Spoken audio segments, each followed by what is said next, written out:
Hello students. Now we have covered session 1 and 2 in the previous class. Now next is session 3. Session name is input output memory and storage devices. So first of all I am starting with the memory. Memory is something that store data or memory is a storage space used to store instruction and data during processing. मतलब जब हमारा CPU काम करता है तो उसको काम करने के लिए वो डेटा और इंस्ट्रक्शन जो हम देते हैं उसको स्टोर करता है कहाँ पे, मेमोरी में। और जब सीपीयू हमारा काम कर लेता है, काम करने के बाद जो उसका रिज़ल्ट होता है, जो आउटपुट होता है, वो भी हमारे मेमोरी में स्टोर किया जाता है, that is after processing. So memory is a very essential thing that is same as we store anything in our minds. Now memory can be classified into two types: main memory, or it is also called as primary memory, or second is auxiliary memory, or it is also called as secondary memory or external memory. First we will discuss about it one by one. Let's say I am taking first of all main memory. Main memory is also called as primary memory. That means the memory which is used as a primary by our processor is called as primary memory. मतलब जो memory सबसे पहले use की जाती है, सबसे पहले हमारा प्रोसेसर यूज़ करता है, उसको हम प्राइमरी मेमोरी बोलते हैं. It can be classified into two types, RAM and ROM. RAM is a random access memory, that is also called as internal memory. Internal memory का मतलब होता है जो हमारे प्रोसेसर के साथ ही लगा रहता है, सीपीयू के अंदर होता है, इसलिए उसको हम इंटरनल मेमोरी भी बोलते हैं. जो मेन मेमोरी होती है उसका नेचर होता है वोलेटाइल. वोलेटाइल का मतलब होता है कि जब हमारा पावर ऑफ हो जाएगा, सीपीयू को हम बंद कर देंगे, तो उस रैम से जो भी कंटेंट होगा वो इरेज हो जाएगा ऑटोमेटिकली. इसका अगर हम इसके लिमिटेशन की बात करें तो लिमिटेशन इज़ लिमिटेड स्टोरेज, यानी कि मेन मेमोरी की जो साइज़ होती है, रैम की जो साइज़ होती है वो बहुत ही कम होती है. दूसरा इसका लिमिटेशन है वोलेटाइल इन नेचर, जो अभी मैंने बताया. RAM can be of two type. S RAM का मतलब स्टैटिक रैम, डी रैम का मतलब dynamic RAM. In our latest computer we are using D RAM, dynamic RAM nowadays. S RAM जो है पुराने कंप्यूटर में यूज़ किए जाते थे. अब हम बात करते हैं रोम. रोम मीन्स रीड ओनली मेमोरी, यानी कि ऐसी मेमोरी जिससे हम सिर्फ रीड कर सकते हैं, उसमें हम राइट नहीं कर सकते हैं, that is called as ROM. Information once stored can not be changed. मतलब कि एक बार जो हमने उसमें लिख दिया उसको हम चेंज नहीं कर सकते हैं. और रोम के डिफरेंट टाइप्स हैं. पी रोम का मतलब हो गया programmable read only memory. EP ROM का मतलब हो गया erasable programmable read only memory. Erasable का मतलब होता है कि we can erase some part of memory with the help of UV rays, ultraviolet rays. EEP ROM means electrically erasable programmable read only memory. That means कि such ROM some content can be erased with the help of electric pulses. That is called EEP ROM. अब हम बात करते हैं memory units की. तो memory unit का मतलब होता है कि मेमोरी को हम किस चीज़ में मेज़र करते हैं. सबसे smallest unit bit, one bit can be या तो 0 हो सकता है या 1 हो सकता है. 8 bit is called as 1 byte. 1024 byte is 1 KB kilobyte. 1024 KB is 1 MB. 1024 MB is 1 GB. 1024 GB gigabyte is 1 terabyte. 1024 terabyte is 1 petabyte. 1024 petabyte is equal to 1 hexabyte. करते हैं, अब हम बात करते हैं सेकेंडरी स्टोरेज की. सेकेंडरी स्टोरेज अभी हमने जैसे बात किया प्राइमरी मेमोरी का, तो आपको लगा एक इसकी लिमिटेशन ये है कि इसकी लिमिटेड स्टोरेज कैपेसिटी होती है. प्राइमरी मेमोरी में।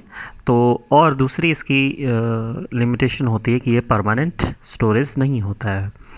तो अब हमारी ज़रूरत ये है कि अगर हम अपने डेटा को परमानेंटली और लार्ज साइज़ या बिग साइज़ डेटा को अगर हम स्टोर करना चाहते हैं कंप्यूटर में और परमानेंटली स्टोर करना चाहते हैं, तो उसके लिए हमें सेकेंडरी मेमोरी या एक्सटर्नल मेमोरी या ऑक्सिलरी मेमोरी की ज़रूरत पड़ती है। तो इसके लिए हम डिफरेंट स्टोरेज डिवाइसेस यूज़ करते हैं: hard disk, CD, DVD, pen drive, Blu ray disk and memory stick. अब हम इनके बारे में वन बाय वन डिस्कस करते हैं। सबसे पहला हम बात करते हैं हार्ड डिस्क।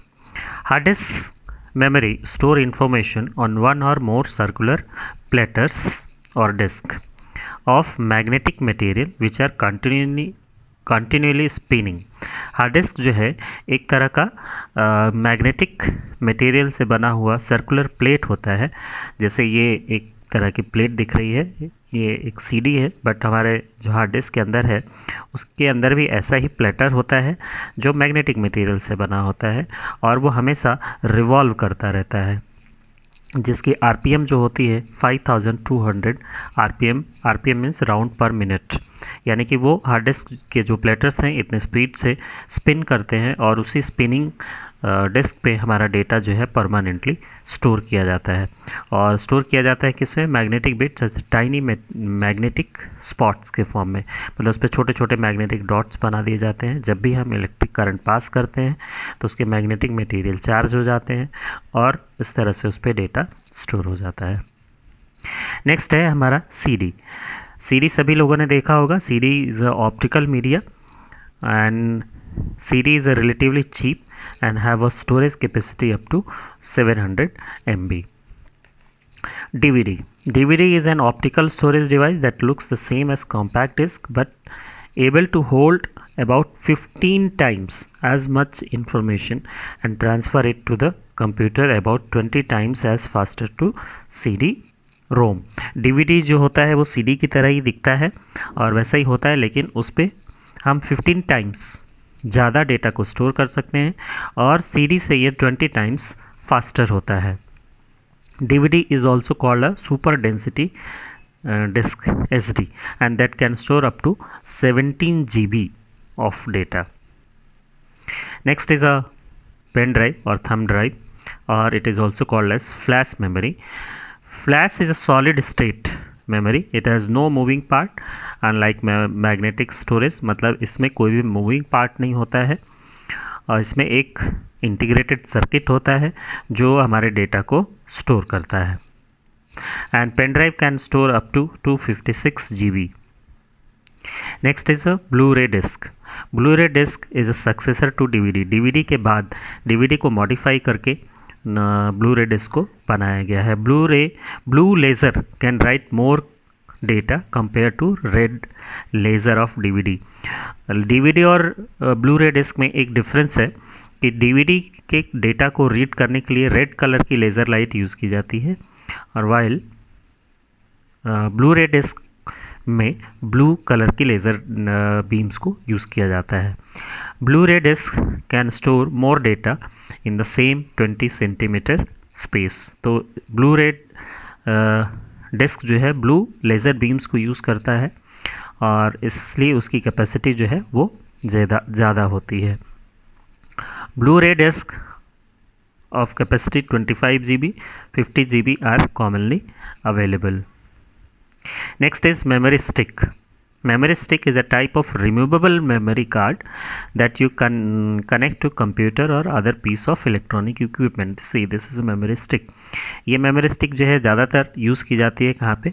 हमारे मोबाइल्स में भी यूज़ होती है। कैमरा, डिजिटल कैमरा जो है उसमें ज़्यादातर यूज़ होता है। इसकी स्टोरेज टेक्निक जो है वो सेम है एज अ पेन ड्राइव की तरह। मेनली ये यूज़ होता है digital camera, smartphones, camcorders, music player, portable media station में, PMP। अब हम छोटा सा एक कंपैरिजन देख लेते हैं प्राइमरी स्टोरेज और सेकेंडरी स्टोरेज में। मेमोरी जो होता है that is directly connected and to assist by the computer. Primary memory जो है वो सीधे CPU के साथ कनेक्ट होती है और डायरेक्टली एक्सेस की जाती है। सेकेंडरी स्टोरेज जो है वो डायरेक्टली कनेक्टेड नहीं होता है। प्राइमरी मेमोरी जो है वोलेटाइल होता है या नॉन वोलेटाइल होता है। Direct access by CPU, indirect access by CPU, faster data access, primary memory में जो डेटा है वो फास्टर एक्सेस होता है। सेकेंडरी मेमोरी से डेटा जो है स्लोअर एक्सेस होता है comparison to primary memory. Used for processing of data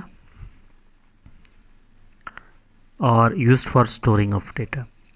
small size होती है प्राइमरी मेमोरी की और सेकेंडरी स्टोरेज में लार्ज साइज होता है। नेक्स्ट अब हम बात करते हैं इनपुट डिवाइसेस की। सबसे पहला इनपुट डिवाइस है keyboard. Keyboard is a typewriter like device which is use to type letter, digit और कमांड। मतलब जब हम कीबोर्ड से जब भी कुछ इनपुट देते हैं तो कीबोर्ड के अंदर एक प्रोसेसर लगा होता है, जो प्रोसेसर डेटा को कौन सा की प्रेस हुआ उसको आइडेंटिफाई करता है और उसको प्रोसेसर की को आइडेंटिफाई करने के बाद उसको 0 और 1 में कन्वर्ट करके प्रोसेसर को प्रोसेसिंग के लिए भेज देता है। नेक्स्ट है mouse. Mouse is a pointing device that points to a position on a computer screen. Mouse controls movement of pointer also, that is called mouse pointer. तो माउस क्या करता है कि जिस पोजीशन पे, जिस स्क्रीन पोजीशन पे हम क्लिक करते हैं उस पोजीशन का कोऑर्डिनेट फाइंड आउट करके हमारे प्रोसेसर को भेज देता है प्रोसेसिंग के लिए। Mic. Mic converts sound signal into digital signal. Sound जो होता है वो हमारा एनालॉग सिग्नल होता है और उस साउंड को डिजिटल सिग्नल 0 और 1 में कन्वर्ट करके भेज देता है। नेक्स्ट है scanner. Scanner is a device similar to photocopier. Photocopier जो मशीन होती है बिल्कुल स्कैनर वैसे ही काम करता है, लेकिन दोनों में एक डिफरेंस है कि फोटोकॉपियर जो है वो हमारे रिज़ल्ट